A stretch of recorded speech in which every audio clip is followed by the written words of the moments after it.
ارشاد ربانی ہے، ہر عیب سے پاک ہے وہ ذات جو اپنے بندے خاص کو رات کے ایک قلیل وقفے میں مسجد حرام سے مسجد اقصی تک لے گیا، جس کے ارد گرد ہم نے برکتیں رکھی ہیں تاکہ ہم اس بندے کو اپنی نشانیاں دکھائیں۔ بے شک وہی سننے والا اور دیکھنے والا ہے۔ آیت میں سبحان سے واقعہ معراج کا آغاز کیا گیا ہے۔ سبحان کا لفظ ہر عیب اور نقص سے اللہ تعالیٰ کی تقدس کے لیے ہے اور اللہ تعالیٰ کے علاوہ کسی اور کو اس سے موصوف نہیں کیا جا سکتا۔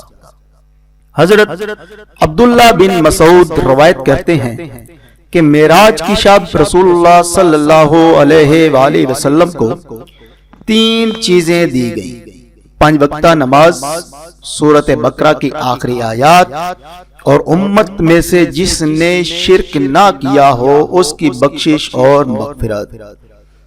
اللہ تعالیٰ نے معراج کی شب اپنے بندے حضرت محمد صلی اللہ علیہ وآلہ وسلم کو رات میں مسجد حرام سے مسجد اقصی تک سیر کروائی۔ آپ نے مسجد اقصی میں انبیاء اور رسل کو نماز پڑھائی اور آپ صلی اللہ علیہ وآلہ وسلم کو بہت نشانیاں دکھائی گئی۔ جس شخص نے یہ کہا صرف آپ صلی اللہ علیہ وآلہ وسلم کی روح کو معراج کرائی گئی تھی اور یہ جسمانی معراج نہیں تھی تو یہ صحیح نہیں ہے، کیونکہ اگر ایسا ہوتا تو یہ واقعہ آپ صلی اللہ علیہ وآلہ وسلم کی نبوت پر دلیل نہ ہوتا اور نہ ہی اس حقیقت کو منکرین انکار کرتے۔ اگر یہ صرف خواب کا واقعہ ہوتا تو مشرکین اس کا انکار نہ کرتے، کیونکہ خواب میں کسی عجیب و غریب چیز کو دیکھنے پر کسی کو حیرت نہیں ہوتی اور نہ ہی کوئی اس کا انکار کرتا۔ اللہ تعالیٰ نے فرمایا اسرا بالعبد، یہ نہیں فرمایا اسرا بالروح عبد۔ نبی کریم صلی اللہ علیہ وآلہ وسلم کا براق پر سوار ہونا بھی اس کا تقاضا کرتا ہے کہ جسمانی معراج تھی، کیونکہ کسی سواری پر سوار ہونا جسم کا تقاضا ہے نہ کہ روح کا۔ تمام انبیاء علیہ السلام اللہ تعالیٰ کے کامل بندے ہیں، لیکن سیدنا محمد صلی اللہ علیہ وآلہ وسلم اللہ تعالیٰ کے کامل ترین اور محبوب ترین بندے ہیں۔ اس آیت میں فرمایا سبحان ہے وہ جو اپنے عبد کو رات کے ایک قلیل وقت میں لے گیا۔ ایک سوال یہ بھی ہے کہ رسول کا ذکر کیوں نہیں کیا؟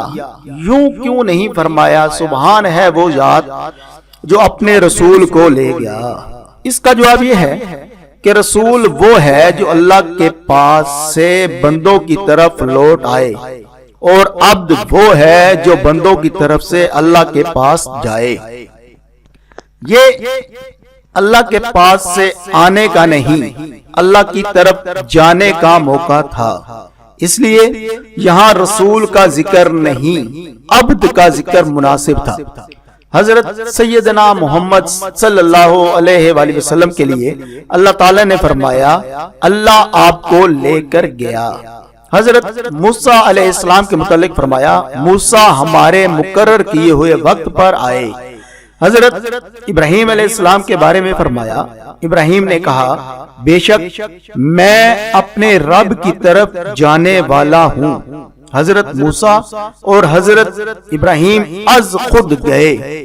حضرت محمد صلی اللہ علیہ وآلہ وسلم کو اللہ تعالیٰ لے جانے والا تھا اور وہی لانے والا تھا، اور ان دونوں صورتوں میں جو فرق ہے وہ اہل علم پر مخفی نہیں ہے۔ تمام انبیاء کرام معراج کی شب بیت المقدس میں جمع ہوئے تو آپ ہی تمام نبیوں کے امام ہوئے، اور میدان محشر میں آپ ہی اللہ تعالیٰ کے حضور سب کی شفاعت فرمائیں گے۔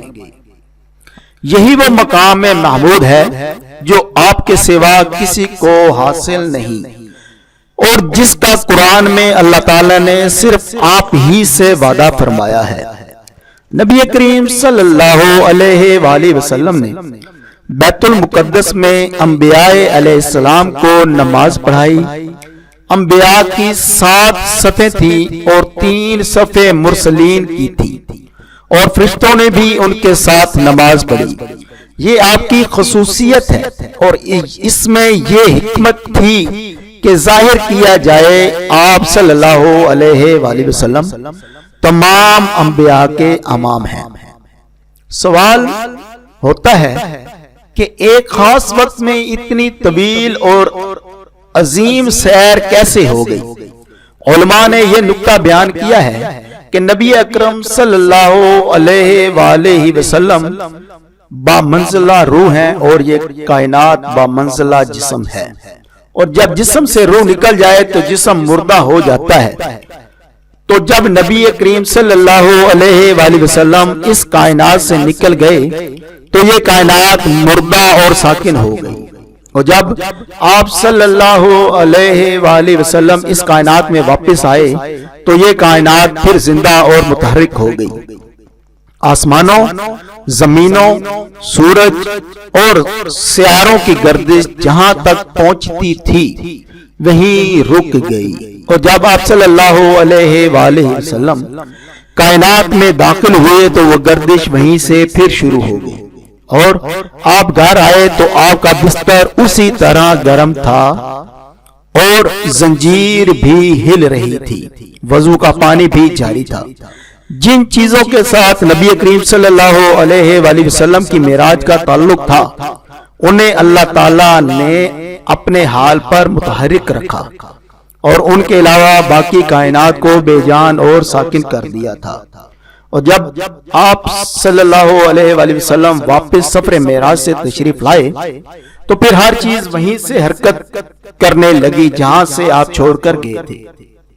امت کے لیے شب معراج کے وظائف حضرت ابو ہریرہ رضی اللہ تعالی عنہ سے روایت ہے کہ جس نے ایک دن میں 100 مرتبہ سبحان اللہ و بحمدہ پڑھا تو اس کے گناہ مٹا دیے جائیں گے، خواہ اس کے گناہ سمندر کی جھاگ سے بھی زیادہ ہوں۔